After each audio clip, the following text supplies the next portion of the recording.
যে স্বাভাবিক, সবচেয়ে সাবলীল এবং সবচেয়ে স্বতঃস্ফূর্ত। হ্যাঁ, আমরা তো দেশকে মা বলে চিহ্নিত করি বা বলে থাকি, সেক্ষেত্রে ভাষাও মায়ের মতো, তাই না? কি বলেন অজিত দা? এবং এই ভাষাকে মা হিসেবে বলা, এই নিয়ে আপনার প্রচুর কবিতা লেখা হয়েছে, প্রচুর গান হয়েছে। তা আমি একটি আমার তো গান গাওয়াটা একটু তা আমি মল্লিকা সেনগুপ্তের একটি কবিতা ভাষাকে মা বলছেন, আমি আপনাদের একটু শোনাই। মানে হ্যাঁ, নিশ্চয়ই। মায়া আমার আলো আধার, মায়া আমার স্বপ্নে আঁকা, মায়া আমার স্নেহলতা, মায়া আমার ঘুমটা ঢাকা, মায়া আমার দিনাতিপাত, মায়া আমার রান্না বাড়ি, মায়া আমার চোখের ভাষা, মায়া আমার তাঁতের শাড়ি, মায়া আমার অন্ধ আশা, মাগো মা বাংলা ভাষা, মাগো মা বাংলা ভাষা, সোনার বাংলা, আমি তোমায় ভালোবাসি। কি অসাধারণ না বানিদি? মানে রবীন্দ্রনাথ এই যে আমার সোনার বাংলা আমি তোমায় ভালোবাসি, কি অসাধারণ। কিন্তু একটা জিনিস এখানটাই খুব আমার হঠাৎ করে প্রশ্ন জাগলো, যে দেখুন সারা পৃথিবীতে ধর্মের জন্য অনেক যুদ্ধ হয়েছে, হ্যাঁ, মাতৃভূমিকে রক্ষা করার জন্য যুদ্ধ হয়েছে, কিন্তু আমরা বাঙালি হিসাবে খুব গর্ববোধ করি যে একটা ভাষাকে প্রতিষ্ঠা করবার জন্য আন্দোলন। এটাকে আপনি কিরকম? এটা সমস্ত পৃথিবীতে একটা অভিনব একটা ব্যাপার, এ বিষয়ে তো কোনো সন্দেহই নেই। আসল কথা হচ্ছে ভাষাটা আমাদের আইডেন্টিটি, আমাদের পরিচয়, মূল পরিচয় কিন্তু ভাষা। এবং ভাষার পেছনে আমাদের দেশ, আমাদের দেশের যে আবহ পরিমণ্ডল, সবকিছুই, আমাদের সংস্কৃতি, সবকিছুই আছে। কিন্তু ভাষাটা আমাদের আইডেন্টিটি। এই আইডেন্টিটিটা যখন সংকটে পড়ে, তখনই কিন্তু মানুষ ভাষার আসল যে গুরুত্বটা সেটা বুঝতে পারে। এই যে যেটা আপনার 21শে ফেব্রুয়ারি যেটা বাংলাদেশে সংঘটিত হলো, সেটা সেই ভাষা, তাদের অস্তিত্ব বিপন্ন হয়ে পড়েছিল বলেই হয়েছিল। এটা তো একটা পৃথিবীর ইতিহাসে নজিরবিহীন ঘটনা, একদম নজিরবিহীন ঘটনা। শুধু একটা কথাই বলছি সুখেন, যে আমি শুনেছি যে ম্যাসিডোনিয়া, ওদের একটা ভাষার অস্তিত্ব আছে, এবং ওরা যেখানে যেখানে থাকে, ইউরোপে ছড়িয়ে থাকে, ওদের একটা গোষ্ঠী আছে, তারা ওই ম্যাকিডোনিয়ান ভাষাটাকে কিন্তু লালন করে। এবং সেটা একটা কি বলবো, সেটা একটা আন্দোলনই বটে, কিন্তু এরকম একটা সোচ্চার আন্দোলন নয়। ওরা নীরবে কিন্তু নিজের ভাষাটাকে, নিজেদের ফ্ল্যাগটাকে, এটাকে সংরক্ষণ করে রেখে দেয়। এইরকম একটা ব্যাপার আছে। আর তাছাড়াও রয়েছে কাছাড়ের ঘটনা, আসামের ঘটনা, 12 জন শহীদ হয়েছিল। সেটাও তো সেই বাংলা ভাষাকে, সেটাই তো। এবং বলছি বাংলা ভাষা বিপন্ন হয়েছিল বলেই, তার মানে বাংলা ভাষা বিপন্ন হওয়া মানে সেইখানে যারা বাঙালি তারা নিজেরা বিপন্ন বোধ করেছিলেন, তাদের অস্তিত্ব, তাদের পরিচয় একটা সংকটের মধ্যে পড়ে গিয়েছিল। সেই জন্যই এই বিপ্লব, এই বিদ্রোহ। অজিত, আপনার মনে ওরা করে চুরি, পয়সা আপনার, ভেবে দেখেছেন? ওরা করে চুরি, পয়সা আপনার, ভেবে দেখেছেন?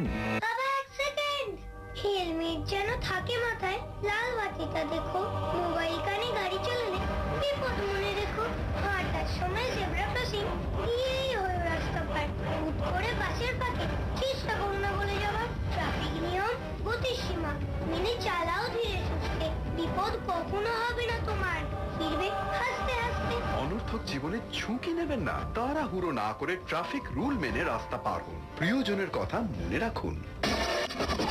ওরা করে চুরি, পয়সা আপনার, ভেবে দেখেছেন? ওরা করে চুরি, পয়সা আপনার, ভেবে দেখেছেন? অজিত, আপনার মনে আছে সেই গানটার কথা, ওই যে 21শে ফেব্রুয়ারি আমার ভাইয়ের? হ্যাঁ, বাবা, এটা তো মানে ভুলে গেলে দুর্ধর্ষ গান। হ্যাঁ হ্যাঁ হ্যাঁ, আসলে এটা তো কোরাস করে, হারমোনি করে ওরা গায়। আমি আপনাদের এই দু লাইন একটু করি।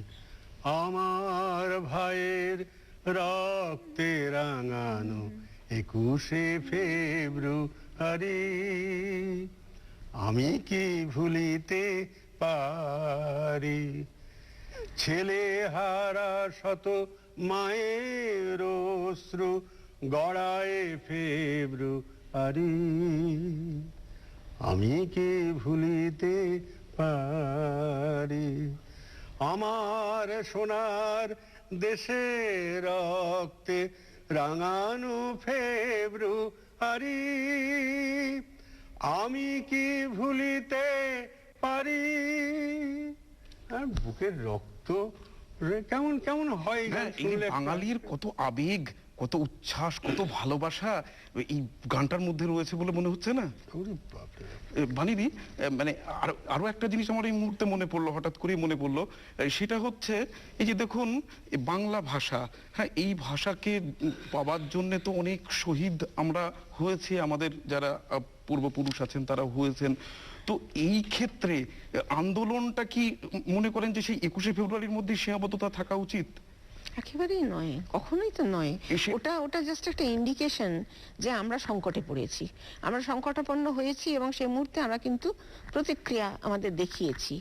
আমরা নিষ্ক্রিয় ছিলাম, আমরা সক্রিয় হয়ে উঠেছি। সেই সক্রিয়তাটা চলে যাওয়ার সময় তো এখন আসেনি। আমাদের কিন্তু আমাদের ভাষাটাকে বাঁচাতে হবে। শুধু ভাষাটা আমাদের মাতৃভাষা বলেই নয়, ভাষাটা একটা খুব খুব একটা ঐশ্বর্যময় ভাষা। না না, সেটা ঠিক আছে, কিন্তু আমরা অনেক সময় 21শে ফেব্রুয়ারি মানেই একটা অনুষ্ঠান, পোস্টার, ব্যানার ইত্যাদি নিয়ে অনেক কবিতা, পাঠ, গান এইগুলো না রেখে শুধু এইগুলোর মধ্যে সীমাবদ্ধ না থেকে আমি বলছি সম্প্রসারণের তো ব্যাপারটা। বটেই, আমাদের তো সেগুলো আছে যেমন মানে ওগুলো ওগুলো কিন্তু আবেগের এক একটা রূপ। হ্যাঁ, কিন্তু আবেগটা বড্ড তাড়াতাড়ি শেষ হয়ে যায়। এই যে আনুষ্ঠানিকতা যেই আরম্ভ হয়ে যায়, সঙ্গে সঙ্গে অনুষ্ঠানের পেছনে যে আসল জিনিসটা সেটা আমরা বড্ড ভুলে যেতে মানে ভালোবাসি। লক্ষ্যটাকে ভুলে গিয়ে উপলক্ষটাই, হ্যাঁ হ্যাঁ, সেটাই বড় হয়ে ওঠে। এই আবেগকে নিয়েই তো আমার এপার বাংলা ওপার বাংলার যারা কবি লেখক বিখ্যাত বিখ্যাত কবিতা লিখেছেন, গান লিখেছেন, কি শামসুর রহমানের সেই, শামসুদ্দার সেই গান মানে কবিতা, হ্যাঁ কি বিখ্যাত আমার কবিতা। সৌভাগ্য হয়েছে এটি মানে শুরু করে গাওয়ার। উনি মানে আমি যখন গাইছিলাম আমার মনে পড়ে শামসুদ্দার দু চোখ দিয়ে তার জল গড়িয়ে আসছে আর কি। আমার জীবনে একটা বড় প্রাপ্তি, পুরস্কারের আপনি মতো। ওনার সামনে বসে হ্যাঁ এটা- হ্যাঁ, এটা না, আমি একটা যখন- কথা বলি যে ওরা যে এই আন্দোলনটা করেছিলেন এবং ওইখানে শহীদ হয়েছিলেন, অসম্ভব অত্যাচার সহ্য করেছিলেন, সেই যে ইম্প্যাক্টটা সেটা তো আর আমাদের সহ্য করতে হয়নি। ওদের আবেগের একটা আগ্নেয় রূপ আছে এবং একটা জলীয় বাষ্পীয় রূপ আছে, সেইগুলো এই কবিতার মধ্যে দিয়ে আসছে। অবশ্যই তার সেই আবেগের সঙ্গে আমাদের আবেগের সেভাবে কোনো তুলনা হয় না। অজিত, আপনি তো শামসুর রহমানের সামনে বসেই এটা শুনেছেন, এটা। তাহলে একটু আপনার গলায় আমরা একটু শুনি। বাংলা ভাষায় উচ্চারিত হলে নিকানো উঠুনে ঝড়ে, লাগে রৌদ্র বারান্দায় জ্যোৎস্নার চন্দন। বাংলা ভাষায় উচ্চারিত হলে অন্ধ বাউলের এক তারা বাজে, উদার গৈরিক মাঠে, খোলা মাঠে, উত্তাল নদীর বাঁকে বাঁকে, নদী ও নর্তকী হয়।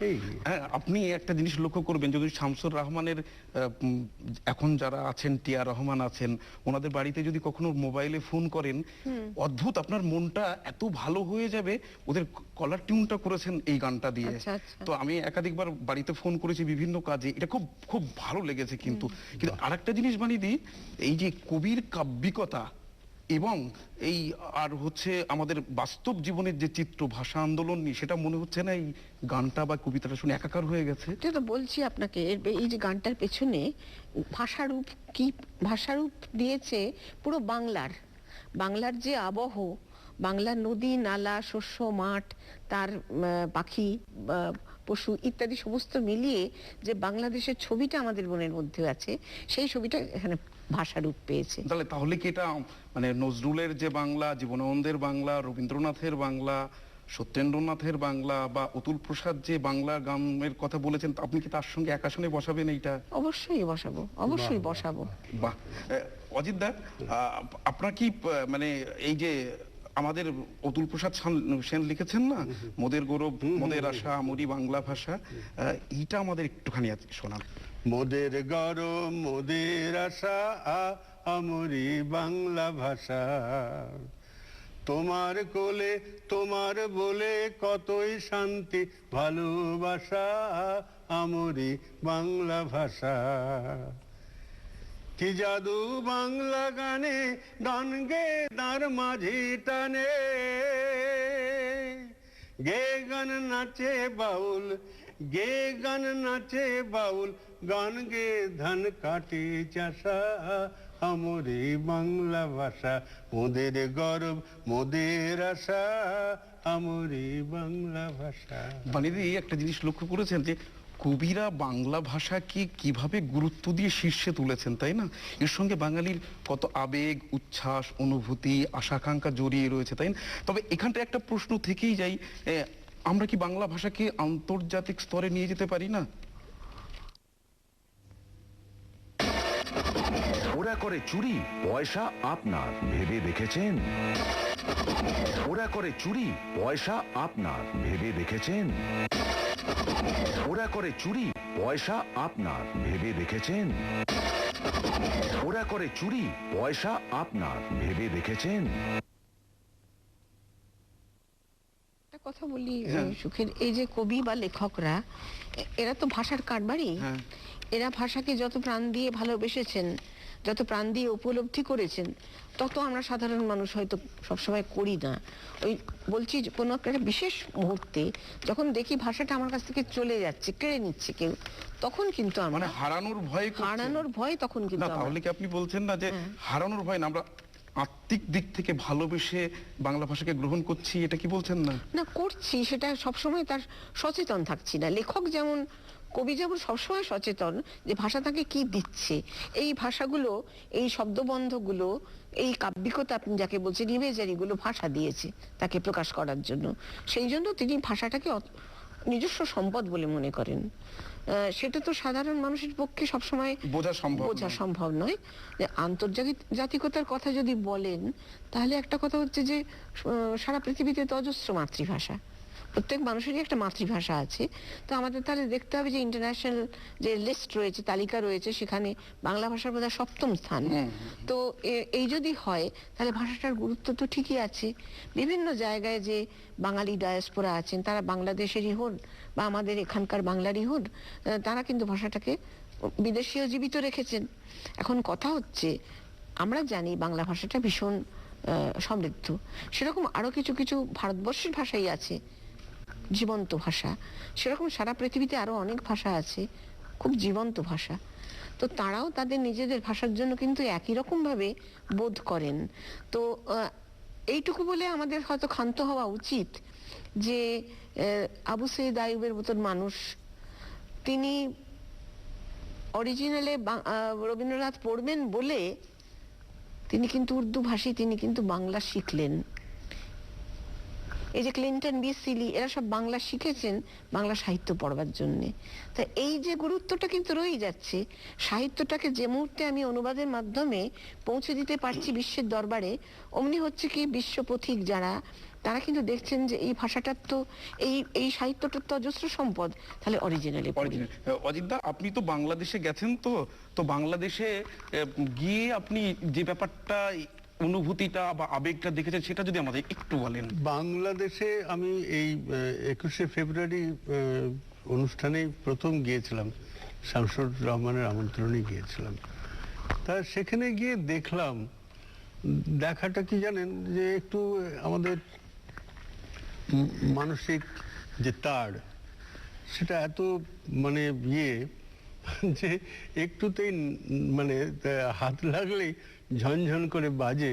সেই ঝনঝন করে বাজাটা হচ্ছে বলেন কান্না, মানে কান্নায় শেষ হয় না। কিন্তু ওরা বাংলাদেশে 21শে ফেব্রুয়ারির সকাল থেকে যে উৎসব অনুষ্ঠান করে, ভোররাত্রি থেকে খালি পায়ে এসে সেই শহীদ মিনারে আসে ওরা, এসে ওইখানে গান, আবৃত্তি, কথা, স্মরণ, বক্তৃতা, এইগুলো থাকে এবং পুরো দেশটা সেদিন একটা শোকময় এবং প্রতিবাদী হয়ে ওঠে আর কি।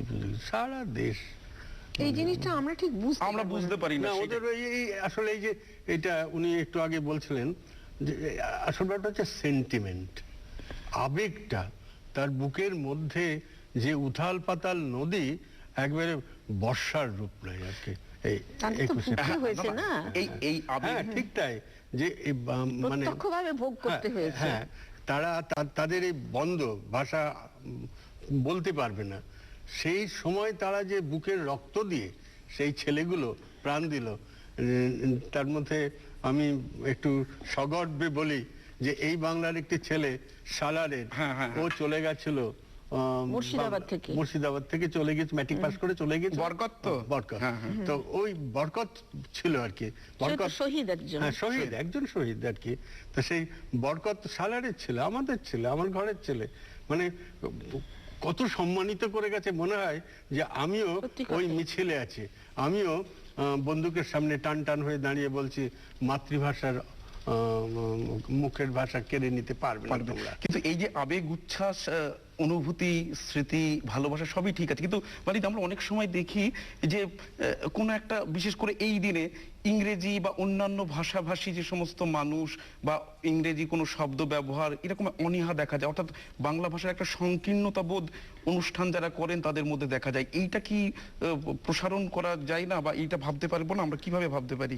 এটা দুভাবে বলছি। একটা যে যারা অনুষ্ঠান করছেন তারা কিন্তু যখন বাংলায় অনুষ্ঠান করছেন, কারণ মাতৃভাষাটা তো সকলেরই কারো না কারো ভাষা। হ্যাঁ, ইংরেজি কারোর মাতৃভাষা, ঠিকই, রুশ ঠিকই, কারোর ঠিকই। মাতৃভাষা, হিন্দি কারোর না, মাতৃভাষা। হ্যাঁ, ঠিক আছে, আপনার যেটা হচ্ছে প্রতিবাদটা কোনো ভাষার বিরুদ্ধে না, না, প্রতিবাদটা একেবারেই না। হচ্ছে আমার তুমি ভাষা। আমার ভাষাকে বলতে দাও, বলতে দাও। আমাকে কেড়ে নিও না, আমার কণ্ঠ বন্ধ করো না, এইটাই আর কি। সেটাই ঘটেছিল বলেই, নইলে অন্য কোনো ভাষাকে অসম্মান করা নয়। আমি আমি আমি বাংলাদেশে গিয়ে আমি আপনার উর্দু গান করেছি, তো কিছু ছেলে মেয়ে একটু গুনগুন করে উঠলো, কথাবার্তা বললো, তা আমার বিখ্যাত কবি নির্মলেন্দু গুণ বললেন, না গাইতে দিন, ওটা তো কারো মাতৃভাষা, তাই তো। ওটা তো কারো মাতৃভাষা। হ্যাঁ। বলে উনি চমৎকার কিছু রাজনৈতিক কথা বললেন, পাকিস্তান থেকে ভেঙে বাংলাদেশ হয়েছে, এবং বললেন যে আমাদের দেশ ছিল কিন্তু স্বদেশ ছিল না, বাংলা ভাষা আমাদেরকে স্বদেশ স্বদেশী দিয়েছে। করেছে আর কি। বানিদি, এই ব্যাপারটা আপনি একটুখানি বলুন। আমি বলছি যে মাতৃভাষার ব্যবহার যখন আমরা করছি, যখন প্রতিদিন করছি সেটা একটা, আর যখন কোনো অনুষ্ঠান করছি আজকের মতো, আজকে ধরুন আপনি অনুষ্ঠানটা পরিচালনা করছেন, আমরা দুজনে অংশ নিয়েছি, এরকম ধরনের একটা অনুষ্ঠান যখন করছি তখন কিন্তু মাতৃভাষার শুদ্ধতাটা যতটা সম্ভব বজায় রাখা উচিত। হ্যাঁ, তাহলে আমরা যদি হ্যাঁ। অনুষ্ঠান শেষ করি আপনার একটা গান দিয়ে। আমার না সেই বাঙালিদের হ্যাঁ, বাঙালিদের শাশ্বত গান, হ্যাঁ, হ্যাঁ। মানে সেটা দিয়ে মাথার উপরে রবীন্দ্রনাথ, তার থেকে তো ভালো কিছু আর নেই, বড় কিছু নেই। না, আমি বলছি যে আপনি ওই গানটা সবাই করুন। মিলে যদি হ্যাঁ, আমরা আপনি গাইতে পারি খুব ভালো হয়। বাংলার মাটি, বাংলার জল, বাংলার বায়ু, বাংলার ফল, পূর্ণ হোক, পূর্ণ হোক, পূর্ণ হোক হে ভগবান। বাঙালির পণ, বাঙালির আশা, বাঙালির কাজ, বাঙালির ভাষা, সত্য হোক, সত্য হোক, সত্য হোক হে ভগবান। বাংলার মাটি, বাংলার জল, বাংলার বায়ু, বাংলার ফল, পূর্ণ হোক, পূর্ণ হোক, পূর্ণ হোক হে ভগবান।